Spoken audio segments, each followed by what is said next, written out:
Hello and welcome to the CPS in conversation with Lord James Bethell. We'll hope to try and keep the conversation as jazzy as that introductory music. James, thank you very much for joining us today, and thank you all very much for joining us. This is part of a sequence of CPS events we'll be doing throughout the conference. If you want to know more, please follow us on Twitter, as it says on the screen, or visit cps.org.uk and sign up for our newsletter. And throughout today, you'll be able to send your own questions in via the chat function, which I'll then put to James as we go through.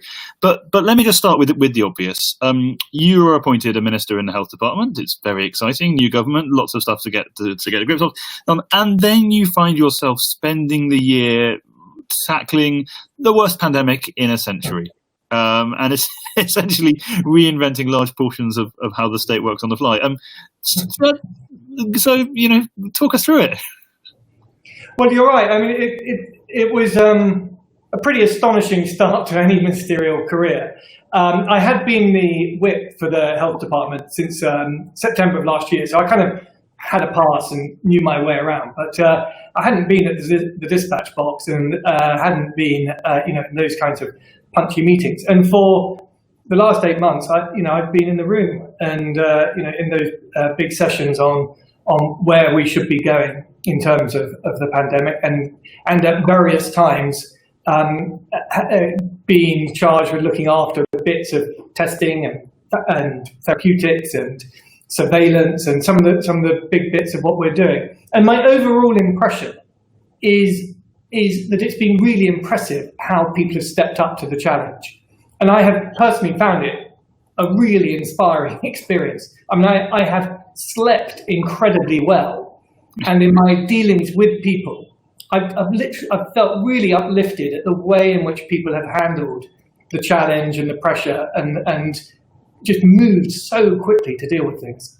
Yes, I mean, your job title is Minister for Innovation, and essentially been Minister for Health Innovation, and there's been rather a lot of it. That's right, and I have been variously in my business career in startups and big sort of campaigns. So it has been a bit like one of those sort of all hands to the pump,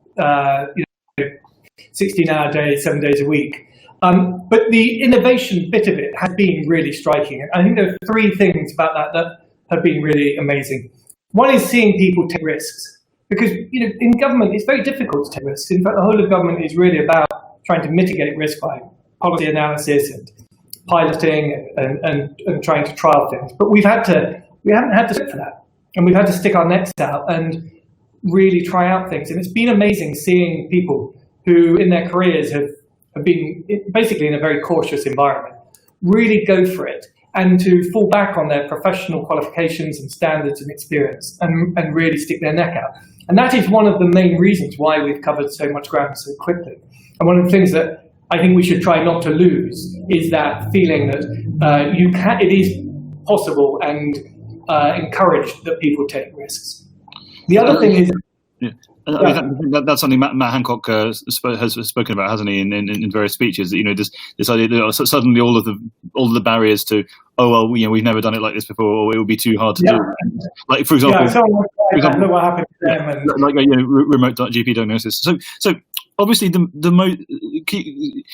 Well, so to start with, can you just sort of give us a rough idea of like what you're focusing on at the moment, where your responsibilities lie? I mean, is it sort of 90% track and trace with 10% of vaccine, or I mean, what are the areas that you're focused on at the moment?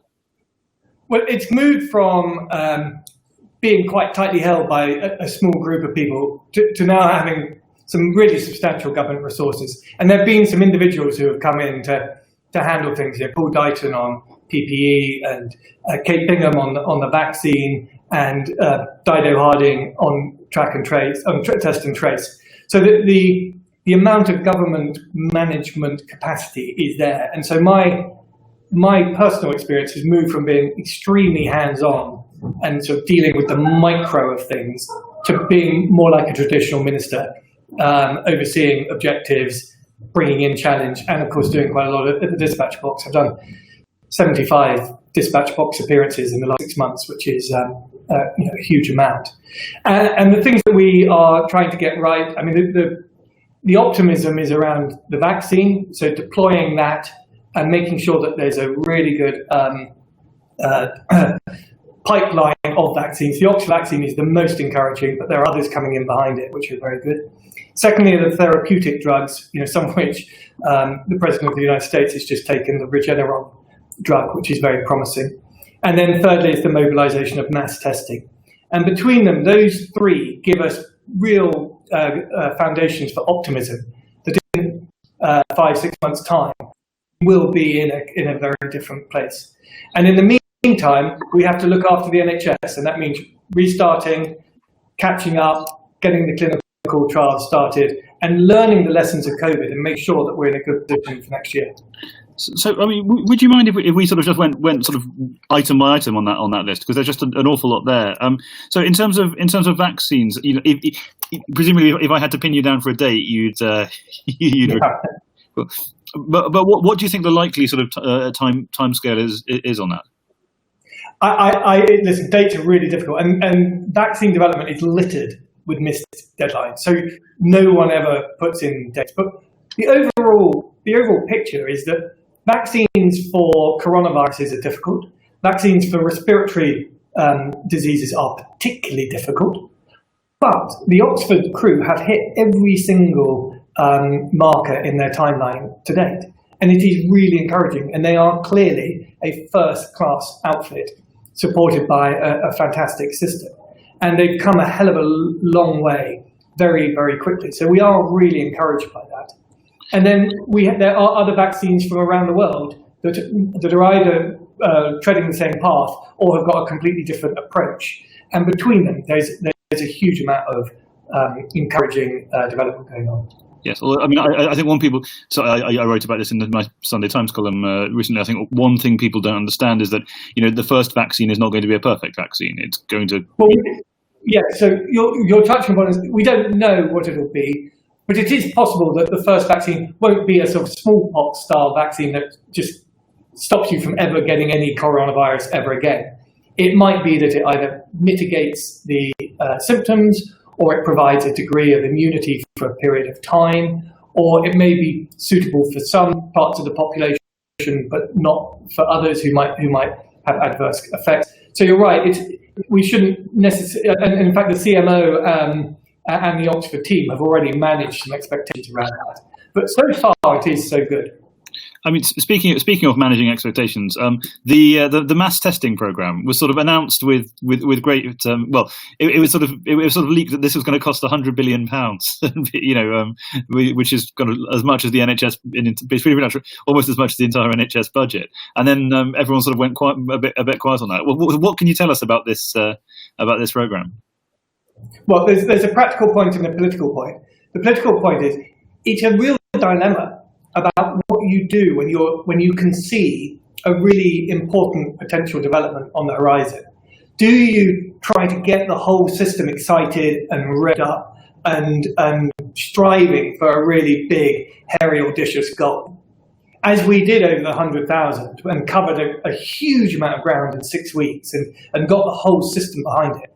Or are you reserved and manage expectations? And I think what the Prime Minister did there was to put a flag in the ground and to get everyone to wake up to the possibility. Because what I've seen in diagnostics is amazing innovation. I mean, there were things that were spoken about in sort of hushed tones in March, and people pitched wild and exciting ideas, which not only have been promised, have they delivered on their promises, are now being deployed in the field. So the rate of innovation in diagnostics has really blown the doors off. And it's entirely right that we try and embrace that. Now, that innovation, I mean, if I was to put it simply, part of it is to use the existing technology that we've already got. And a lot of that is around PCR testing and getting it to work better through automation, through better logistics, through faster processing in the machines. And that is what gets us to the 500, 800,000. But there are also technologies that are on the medium horizon, around things like LAMP testing, saliva testing, and other. LAMP testing? I haven't come across that one. LAMP is in layman's terms, it's a posh PCR test. It's still a clinical test, but it uses a more approachable technology that means we can get massively higher rates of turnover. So it's not that you're shining a lamp on blood samples and they glow if they've got. No, a posh radar is featured. We basically warm up the samples a bit and then put a posh radar to try and find the virus. So those are one category, and then there is the more casual testing, which is things like the pregnancy tart test, which are going to be helpful, and that's where we tend to use the phrase. We may all end up with like a sort of a pack of 20 swabs in our kitchen, and we can just or bedroom, and we can just do that in the morning, and then like a pregnancy test, go okay, COVID free today. That's the possibility. That's right. And as we know, the really annoying thing about this disease, as we've found out, is that you could catch it today, but not show any positive test or symptoms for several days. So that kind of regular testing becomes really important. But certainly if you brush your teeth and take a test first thing in the morning and it's negative, you've got a pretty good chance, and we're trying to develop science around this, of not being positive today or tomorrow. And that means that you're enabled, and I think enable is the key word here, to perhaps go to the pub, to go to the theatre, to do things where social distancing is problematic. And even if the test isn't 100%, if it dramatically reduces the chain of transmission, then it will have a huge impact. Now, those tests wouldn't be the same test that I would give you if you were about to have brain surgery or if you were going to go and see a frail grandmother. But they would be if you were thinking about going to work or to travel on public transport. Yeah. So we have different tests for different use cases. So the whole thing about false positives is a slight red herring on that score. It's been really interesting to see the Southampton trials, where they've done, I think, 200 or 300 tests using a LAMP test, but they haven't had a single false positive. Now, with the more casual mass surveillance, false positives are less of a problem than they are for some of the PCR tests, which are really, really delicate and can spot shreds of old virus in your bloodstream. But they tend to be used in clinical environments where there are scientists on hand to interpret the results. And I should stress, I'm not quarantining. I'm just alert. I just have a sneeze. I sneeze fairly frequently. This is not an illness.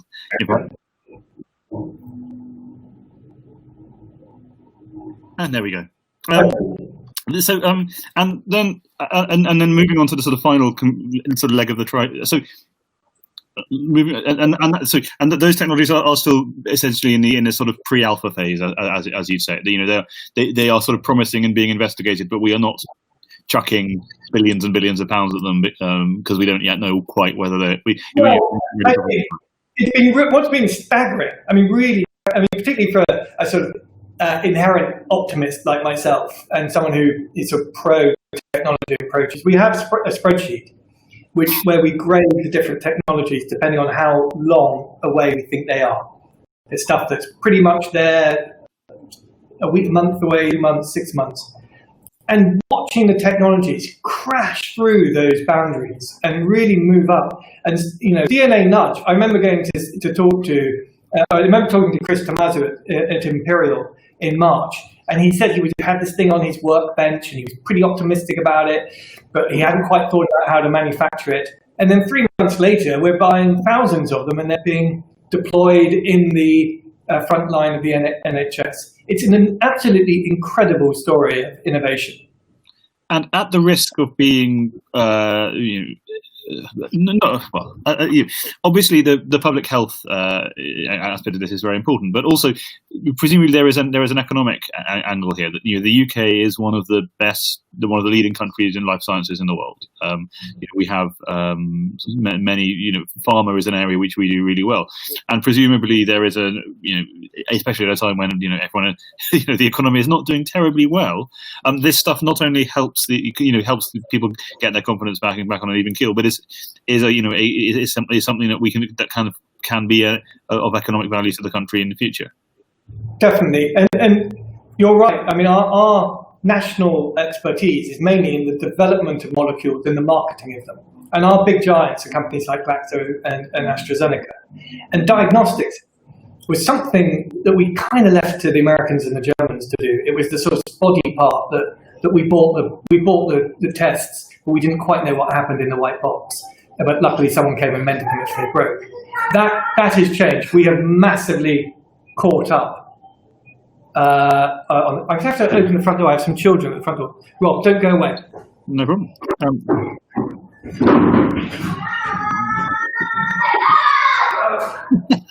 I think increasingly familiar to all of us over the last few months. Meanwhile, please do keep your questions. Sorry about that. Not switching. Diagnostics was something we kind of left to others. Now we've done a massive multi-billion-pound investment in it, and it's been amazing to see how the British scientists have really filled the gap. Because what we always had was really great science, particularly in specialist diagnostics. And now what we're doing is scaling that up and turning it into an area where we have a national championship. And that helped our overall life sciences proposition dramatically. Cool. And so two more questions from me before we get to the questions that are coming in by the audience, which is about the third leg of the stool, which is obviously currently the most controversial, the track, test, trace, isolate portion. Now, so I wrote today in the Sunday Times that some of the figures on this are slightly misleading. You know, most people we're contacting are actually isolating, but there have been well publicised examples of the system basically becoming overwhelmed by demand of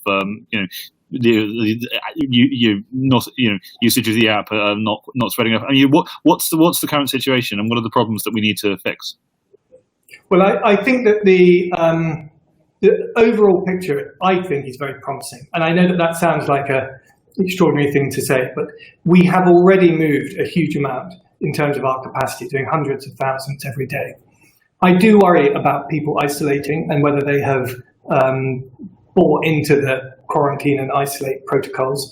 But I think that this winter, people are going to get with the program. We've been really clear about its importance, and a freedom-loving government has brought in fines for isolation, which is something we did with great reluctance, but shows the seriousness of our intent.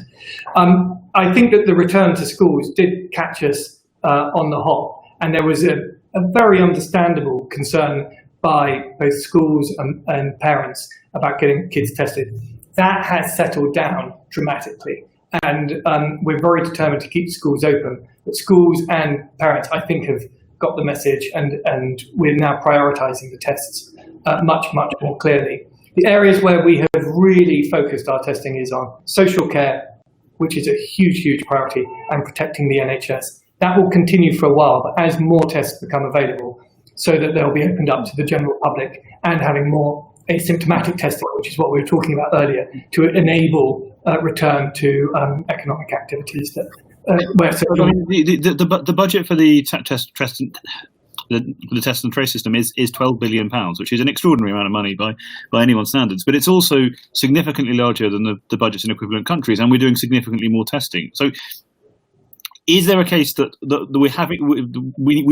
we have this world-beating testing capacity because we're not doing as well as we should at isolating, at sort of tracking and isolating outbreaks? That in other countries are doing better at the whack-a-mole element of it? No, I don't think it's that. And by the way, on the budget, I don't really want to comment on the budget because that's not my area. The thing I would say is that very few countries have got the National Health Service, which is a national project.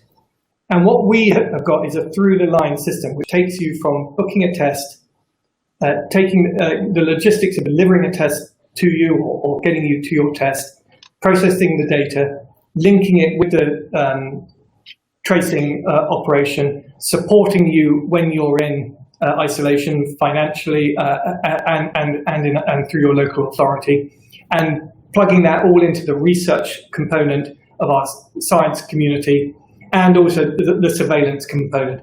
If you look at the sheer quantity of surveillance data in the Joint Biosecurity Centre, if you look at the contribution to science and the development of therapeutics like dexamethasone, this is a massive national integrated system.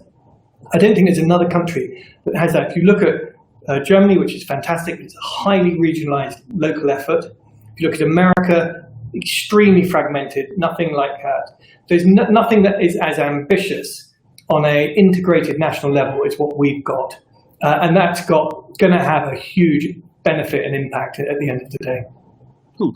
And I think probably it's time to start throwing in some questions from our viewers. So please do keep them coming. Emma Webster asks, on testing, when patients leave hospital for care homes, they're tested for COVID-19. Why is the same not happening with retirement communities? Well, my impression is that everyone who leaves hospital should be tested. That should be part of the protocols. Everyone in hospital is tested quite regularly, staff and patients. And it is an important thing to know whether you have COVID when you leave the hospital. So it would come as a surprise to me that people would leave without being tested.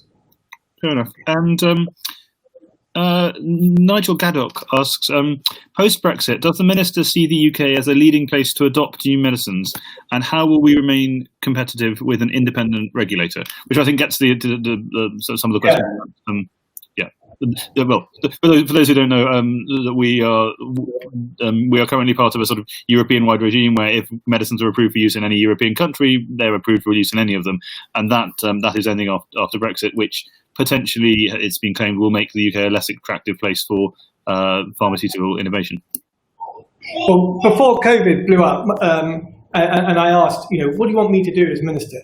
My number one objective was is the cake and eat it, of having a distinctive regulatory regime in the UK that massively helps and promotes research, development and innovation of new medicines and medical devices, and also to keep Britain as a number one destination for global medicine distribution.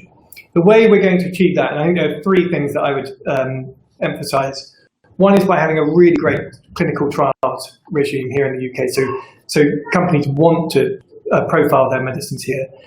Secondly is by having really great data and diagnostics so that people have access to so pharmaceutical companies have access to the best information. And then thirdly, which is the question that alludes to, is by having really great innovation adoption in the NHS. We could definitely do better on the third one. Adoption of new medicines in the NHS isn't probably as quick and as emphatic as it could or should be. That's something we're working on with the industry, particularly through things like the accelerated adoption scheme that we have already in the NHS, and it's one of the things that's a big priority for me. Yes, I mean, the irony here is that one of the NICE, for example, has been extremely good at keeping costs down of drugs to UK patients, but it's done that by being quite ruthless about not buying innovative new drugs when they're still at the very expensive, sort of more expensive phase of their life cycle. That's right, and when I speak to my colleagues at NICE, they also say, and we don't buy the stuff that is foisted on us, but we don't think it works. So there is a dilemma. Why is Donald Trump springing to mind about hydrochloroquine? So a question from Tom. Have we learned anything? What have we learned now that we didn't know about how the virus spreads in terms of in particular environments, super spreaders, etc. How's our understanding of the? How much has the fog of war lifted over the last few months? Yeah, well, it has lifted, but I won't deny that we don't understand it completely. I think between the different age groups, we're beginning to understand that, young children can catch the disease, they can spread the disease, but at a much, much lower incidence. I think that the difference between what is transmitted through the aerosol, through the cone of infection, as they call it, and what is transmitted by touch is still not quite proven. And that's why we emphasize hands and space, because both of those are important. And I think as a nation, candidly, we've still got a little bit more to learn and do in terms of hygiene and washing ourselves. I think that the phenomenon of the super spreader is mainly a geographical term rather than a personal term. I think there's a rising awareness that people who transmit the disease in things like ski chalets. That says more about the compact, warm nature of ski chalets and people eating meals across the table from each other than it does about the individual who was sitting at the ski chalet. And that was, the Rose Garden event, is a pretty good example of that. You've really got to be careful about super spreader events. I don't think it's so much that individuals are necessarily super spreaders. Yes, I mean, I can't be the only one who was slightly aghast at the Black Lives Matter protests, etc. Earlier in the course of the pandemic. It didn't seem terribly logical that. Well, if I add one more thing to that, a thing that I really learned from the Florida spring break session at the end of February is the way it relentlessly moves up through the generations. And in Florida, nothing happened for quite a long time. I think for 6 weeks, but from the students up to the mum and dad, and then up to the grandparents, and then 6 weeks later, Florida hospitals were full. That relentless spread through the demographics is unbelievably frustrating, and I'm afraid to say ruins the chance. I don't think that there is a very good opportunity to completely shield and protect older or vulnerable populations. We all have to share the burden, I'm afraid. Yeah, yes. I mean, just winding back the conversation back a bit. You mentioned sort of people not knowing about, not knowing about the risks as much as they should. One of those. So there was the survey of 30,000 people contacted by the test and trace system, and of those, I think 14, basically almost half, didn't know that the main symptoms were, loss of taste, continuous cough, and fever. And that's 6 months into the pandemic. Half of the country still doesn't know, still hasn't got the message about when you have it. That's really interesting. I didn't know that statistic, but it doesn't surprise me because one of the frustrating things about this disease is the symptoms are incredibly broad, and some people have the asymptomatic period as well. Yeah, and some people, I've had friends who have just had a splitting headache and nothing else. Lots of people have had. And there's a reason why doctors train for 7 years and are paid so much. Because spotting diseases, trying to distinguish between someone with common flu and COVID is really difficult. And if it was easy and we could just stick it on an app and capture everyone. But actually, if you look at the people who think they've had COVID, only a very small proportion have actually had COVID. And the people who have had COVID, only a very small proportion realize they've had COVID. And that is one of the main frustrations and difficulties of managing this disease. Tom Roberts asks whether you think more needs to be done to recognise the contribution of NHS workers during the pandemic, and if so, how? Listen, emphatically yes. But if there's been one, there's been one thing that has been really clear, it is that the whole nation, from the top of the government down all the way through the country, has really engaged with the NHS. And everybody now has a much clearer understanding of what the contribution of the NHS is to their lives, both protecting their vulnerable loved ones and also in the preventative medicine area. I think it's really exciting. I think that from a political point of view, the Conservative Party has done a lot to talk about the NHS, particularly in the last 18 months. And when we went into the election, we made it very emphatic about our commitment to the NHS, to the 40 hospitals, to 50,000 nurses, to 6 million GP hours. I mean, we had that at the top of our agenda in any case. And what COVID has done from a political point of view is absolutely sealed the deal. There could be no doubt that this government absolutely supports the NHS. We couldn't have done more. And I think that point is being well made to the country. And so this actually ties in neatly with another question we've had. I mean, how do we run, and we're sort of drifting slightly across quite a lot of terrain here, but how do you run the NHS and tackle COVID at the same time? I mean, is there a case for, as in the developing world has happened? I didn't actually know this, but the questioner has kind of nicely suggested it. For coming up, like super specialist hospitals that are more productive than general ones. I mean, is A with COVID and B more generally, is there a case for more specialisation or for sort of trying to split that off from the other stream of work? Well, to answer the first bit of the question, one of the things has been embracing technology. And the thing about COVID is that it's caught the institutions and people out where they're weakest. If you're overweight, it catches you out. With the NHS, it has been a massive success for the adoption of new technologies, in particular telemedicine. I mean, that's the totemic one. And 92% now of doctors that can offer telemedicine. Nearly half of all consultations are through telemedicine. I don't know whether that number will continue going up or it'll fall back. It wouldn't surprise me if it kept going up. It's been very interesting to see that a lot of mental health consultations have been through telemedicine, and people actually prefer it to face-to-face. So that is great for the workforce. A lot of GPs would much prefer to base themselves at home for a large part of the week. It's very, very good for the patients, and that has been a great accelerant.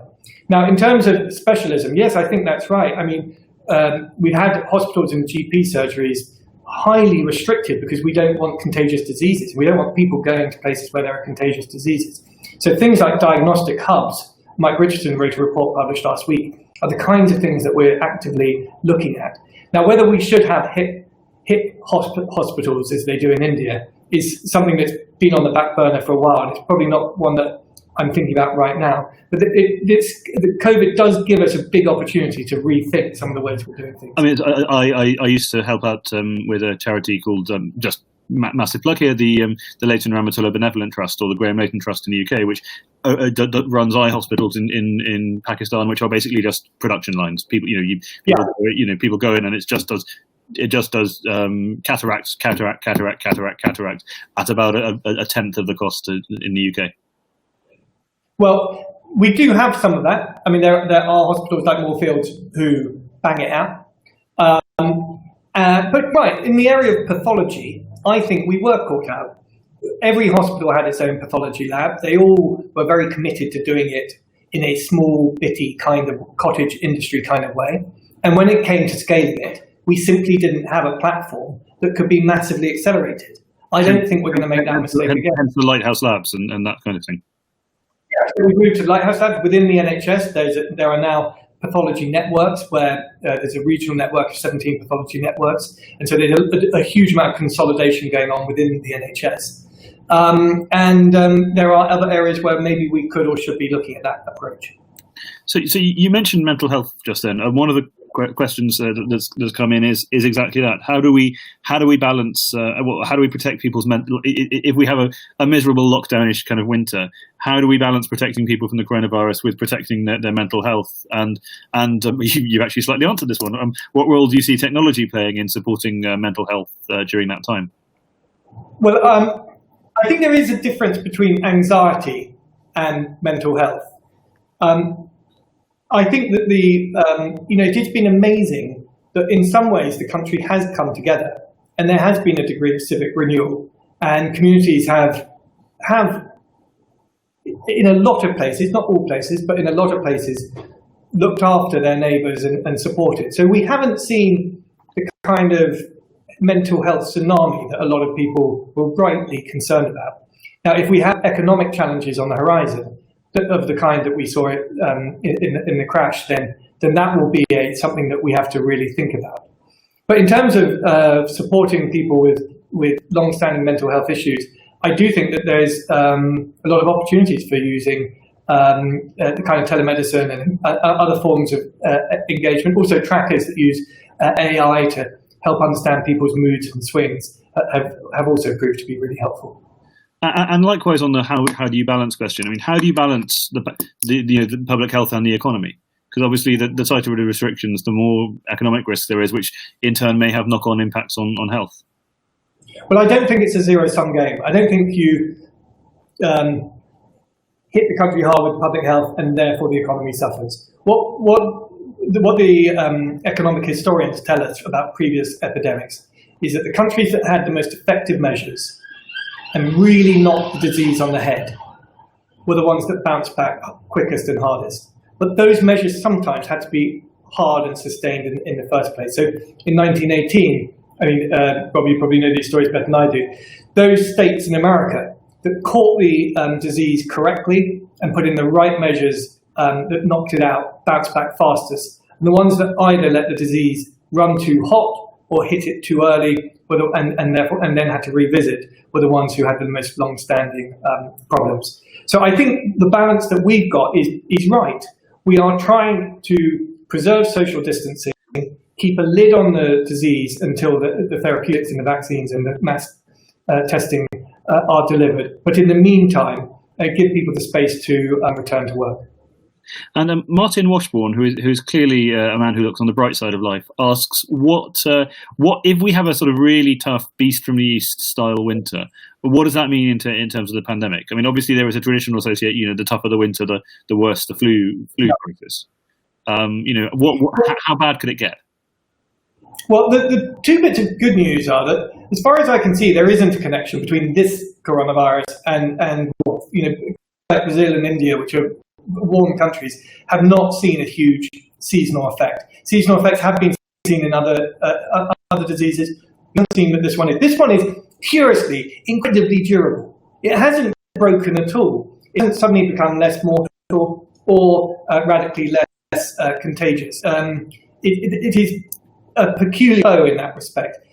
So I don't think the seasonality will.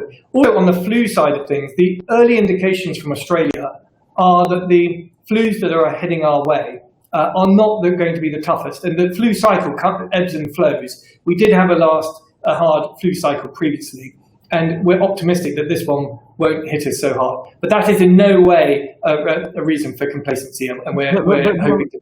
Also, particularly, far fewer people are travelling around the world this year for obvious reasons. We are all washing our hands and hands, face, space, and all the rest of it. Is it possible that we get less of a less of a seasonal flu anyway? Absolutely, and we're going to be looking at ways of putting a test for flu in the well with the coronavirus test, so that when you have a cough or a cold and you go and take your test, we can tell you don't have coronavirus, but you do have flu. And by the way, you should go home and not give it to anyone else. And I think that this will lead to a public health change in attitudes to communicable diseases. John Brewer asks, what plans do we have for introducing rapid tests at airport to open up key business travel routes? I mean, this is one of the many areas where people have criticised the government on, the fact that if you go to an airport in Italy, as you're going through immigration, you get a check, whereas in the UK we haven't had that in place. Well, this is a really difficult area, and I noticed the Germans who did have tests for a while have backed away from them. So it's not only about the tests, it's about the quarantine as well. And there's no avoiding the fact, as we discussed earlier, that if you test negative for the disease today, it doesn't mean you won't test positive in 3 or 4 days' time. So we can't avoid the fact that quarantine is going to be essential to stopping the importation of disease. And if you talk to the CMO, he's absolutely adamant that travel generally, but including international travel, is a major way in which the disease creates outbreaks. We're working on a large number of pilots. We're totally cognizant of the huge hit the airline industry, the holiday industry, the airport industry have taken. Of course, we want to get things moving again, but it isn't something that we think that there's an easy solution. I would love to see some pilots. But those pilots have got to include not just testing at the airport, but also really responsible, thorough approaches to quarantine of the kind that they have in places like Taiwan and South Korea, where people have really provable ways of locking themselves down if they change country. And on a similar note, Heather Buckridge asks, what's stopping us promoting private industry employers and the travel industry from being tasked to assist with testing to moderate the pandemic? I mean, can't we call on the private sector as well to help with this stuff? Yeah. Well, that has happened. I mean, certainly. The biggest skills transfer has been from research scientists, many of whom couldn't continue their work, who moved en bloc to the testing industry. And we are enormously grateful to universities and research organizations for lending us their workers, many of whom have exactly the kind of skills we need. Certainly, if you came to DH now, you would find a lot of people from the kinds of companies that haven't been able to work during the pandemic. So the person who's running the marketing for the blood and transplant service, it was head of customer engagement at Virgin Atlantic. So there has been some transfer skills from these industries. It's been really valuable.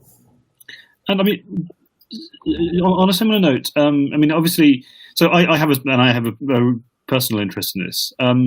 Medical research charities have been hit incredibly hard by this. Obviously, there is a lot of money going to medical research on the coronavirus, but generally speaking, you know, the impact on the economy has had a calamitous effect on, you know, on donations to these charities, but also who have then also seen their reserves, which are mostly in the form of shares, fall. And then, you know, there's estimate, you know, and there's a worry in some quarters that essentially, you know, there is going to be a scarring effect as, you know, this shortfall in funding means that, you know, we don't give people the grants which then sort of put them on the path to be a public health researcher for the rest of their careers. That they they go off into other industries, they go off into the private sector, and so in the longer term we lose out on a huge amount of cures and vaccines and drugs that might otherwise come in. Yeah, this is a huge concern. And in addition, it's been very difficult to recruit for clinical trials. And so the clinical trials program has slowed down dramatically, and we're working really hard to try and restart it. But it's not restarting as quickly as we would like. So there's been a big financial support for medical research from BEIS. That has, I think, helped bridge a bit of a gap. But you're right, this is something that's really worrying, and we are in daily contact with the AMRC to try and figure out how we can get through this. I don't think we can have a complete plan until we can see the end of the epidemic for sure. And it's on a similar sort of theme of innovation. We are hopscotching around, but that's because we're getting lots of interesting questions. One of the factors medical innovation tends to drive up costs. You know, newer there is a well-known escalator in terms of one of the reasons that the NHS is swallowing an ever greater share of the tax revenue of this country is because newer treatments tend to be more expensive. There's a kind of and we're actually quite good as a country at keeping those costs down. We have agreements in place with the drug companies, for example. But there's only so much you can do. What are the ways in which we can use innovation to actually drive costs down? Which obviously means that you can treat more people for the same amount of money, and that we can actually afford this giant edifice of healthcare that we've erected. Well, I think that's a really good point, and you're right. We have been on a bit of a gerbil wheel of acute medicine, where we are better and better at dealing with people with worse and worse conditions. And the answer to the essay question is to catch people earlier. And I'm the life sciences minister, and the life sciences mission in terms of medical advance is to move from the old-fashioned model of late-stage acute intervention to a much earlier intervention and prevention. And the way that we do that is by putting things like diagnostics and prevention at the heart of the treatment, and to use the big engines of innovation. And the three big ones are artificial intelligence, big data, and genomics. If you put those at the heart of your innovations campaign, you can put together new ways of dealing with healthcare that not only are focused on longer life and better life, but also bringing costs down. Now, in order to make that transition, we are going to have to think about rebalancing our budget away from acute and towards early stage. And we have to be really sure and convinced and proven that those early stage interventions will make a difference. But that's probably my mission. That's what I want to try to do as a minister. And Rob, you may have your own personal insights on the validity of that approach. I mean, I think the problem is everyone's been saying it, but it's acute care and hospitals in particular just have a way of swallowing all the budget, and a time when demand is ever increasing, it's just really I suppose if you're going to invest in preventative, you sort of have to invest on top of what's already been put in, because if you take money away from acutes, then everyone starts howling. It's a very high. Right, you're right. I mean, that's fair enough. But COVID has been interesting as a microcosm, because the acute care, the ICUs, were going to be blown apart unless we caught people early, unless we did the tests and got them the therapeutic drugs as early as possible. And with things like dexamethasone, it massively reduces, by a third, the proportion of patients that head towards ICU. That is a really vivid example of how you use diagnostics and therapeutic drugs to avoid the need for the expensive acute interventions. And it is my hope that it will be the system itself that begins to insist on the early intervention, but in order to preserve the resources that, as you rightly imply, a seemingly infinite capacity to grow, but I'm afraid we can't possibly afford. So, Cavita asks, well, two questions. You pick which one you want. Firstly, what's happening with the Nightingale hospitals? Are they going to be? Might they be used for training and development if they're not packed with patients? And is there any scope for a sort of CANZUK health alliance for us to, strengthen our ties with Canada, Australia, and New Zealand by collaborating in the health area as well? Fantastic. Well, in terms of the Nightingales, they are very specifically set up around COVID. So they have the respiratory support mechanisms at their heart. So they're not very adaptable for instance, trying to relieve the backlog of elective surgery. But we have got them on standby, and if needed, I think that provides us with reassurance that whatever happens, we have the capacity to meet the challenge. In terms of international collaboration, there has been a huge amount. Canada is really interesting in the way that it uses diagnostic hubs. We work with Australia in terms of our app and learned a lot about that. And the scientists have amazing networks where they exchange information. So yes, COVID has in some ways been really good for international medical collaboration. And I've spent quite a lot of my time on the phone to colleagues in all those countries. Atia asks, how can we effectively enforce quarantine for those who enter the country from sort of unsafe areas, and how can we identify those who break the rules more effectively? Well, I think at the moment we are super conservative about this, and we are not. We don't have a plan for massively increasing the amount of visitor numbers from overseas. As I said earlier, we are working on a number of pilots. Organisations like British Airways and Heathrow are doing terrific thought leadership, and we're very grateful to them for their suggestions. But we do have to iron out some of these practicalities. I think an issue is fairness.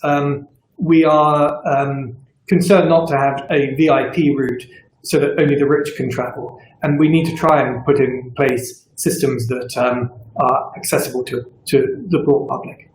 And Alex asks, why do we stick to a very sort of top-down model of innovation and policy making in the NHS? So if you look at NHS IT, is the example he gives. The centralised NHS IT program was a legendary disaster. The rolling out electronic prescriptions for pharmacies, on the other hand, worked brilliantly, and was a massive success because it was decentralised, it was interoperable, it was goal oriented. Yet we always then sort of revert to command and control. Well, I tell you what, it's really one of the things that I've learned in my highly accelerated immersion in the British health system is that the NHS is not as centralised as one would characterise. Of course, I thought it was sort of a great big sort of Heath Robinson centralised thing, and with a sort of fat controller at the centre telling everyone what to do. No way, it isn't like that. Actually, it is highly fragmented, and the innovation does come from pockets of brilliance all over the NHS, and I spend a lot of my time trying to bring people together and to introduce them and to ensure that there is good coordination on that. And data is a really good example. There is data, beautiful, wonderful, rich data on computer systems all over the NHS and they don't really talk to each other. And I'm the last one typically to want to try and centralise and control, but that has come at a cost to us. It is a really big problem that when you interact with the NHS through various different channels, your records and your history is not easily shared. And we don't have very good surveillance, and we don't have very good referral into clinical studies. And I am the data minister, and this is something that has been on our minds for a long time, but COVID's put a really big spotlight on it, and I'm hoping we can use it as an inflection point. And I mean, well, one thing I was going to ask you about is, we still don't have our data for publishing on where there are hotspots and where we're doing tests is still, it's still not as quick and as granular as in some other countries. No, I don't think that's true. I really don't. I mean, I can send you some links to it all, and I know, Rob, you poured over it. It is incredible. When I speak to my opposite numbers in America or Germany or France or anywhere, they are very envious of our national picture. And in somewhere like America, they have no data. I mean, literally no national data at all. They literally have people ringing round different states saying, so how's it looking in your state? Oh, I don't know. We're doing a county by county ring round, and I'll let you know by Friday. I mean, honestly, the systems we have here in the UK are staggering, and the amount that we share, and now that we've put in all of the information sharing agreements and what have you, it is really remarkable, I think. So actually, this leads me to what was going to be my final question, but I mean, it's sort of one could be a bit more discursive on it. What has your experience in the last few months taught you about the British state and how it works, both in sort of good and bad ways? I think I'm going to take a couple of minutes over that one. I think one thing is health inequalities. The idea of health inequalities has always worried me, but it hasn't been tangible. And this has really brought it alive, because COVID does hit those who live close together, who have bad health outcomes, and who are overweight or have weak hearts, and who put themselves in harm's way. There is no doubt about it, and we have got to seek to address that, partly out of fairness and justice to individuals, and partly out of national pragmatism. That it is a really big cost to us as a country if we have a large segment of our country who are susceptible and to disease in this way. I think another area is resilience. I mean, again, I feel very, I have ambiguous feelings about the need to manufacture and design things domestically. I'm a liberal, I'm a liberal.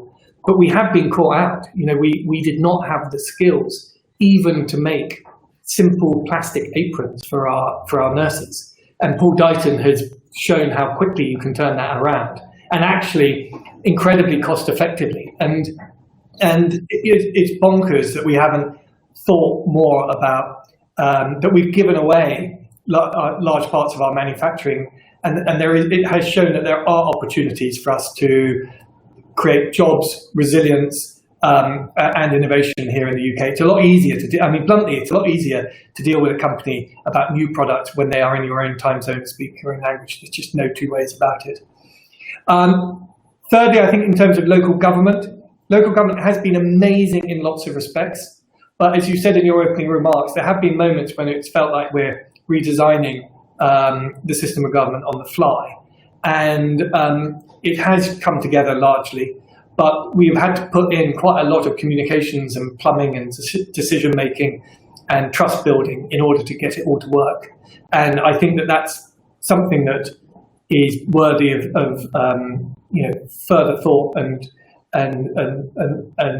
building on. And then lastly, in terms of social care, we've done a huge amount to protect those in social care, but there have been times where we struggled to even have the list of all the 15,000 social care sites in the UK, and the community, and having a highly dispersed, complex, and multifarious social care system has benefits. But when it's come to an epidemic like this, it has also shown that there are some weaknesses. And the Prime Minister and the government have been crystal clear that this is something that's on the horizon to fix, and it's really made that a big priority.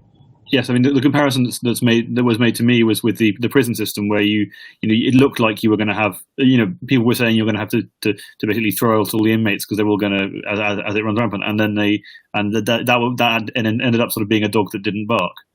Yes, it was clearly in a prison you can tell everyone what to do, and if you tell them all to isolate, they literally isolate.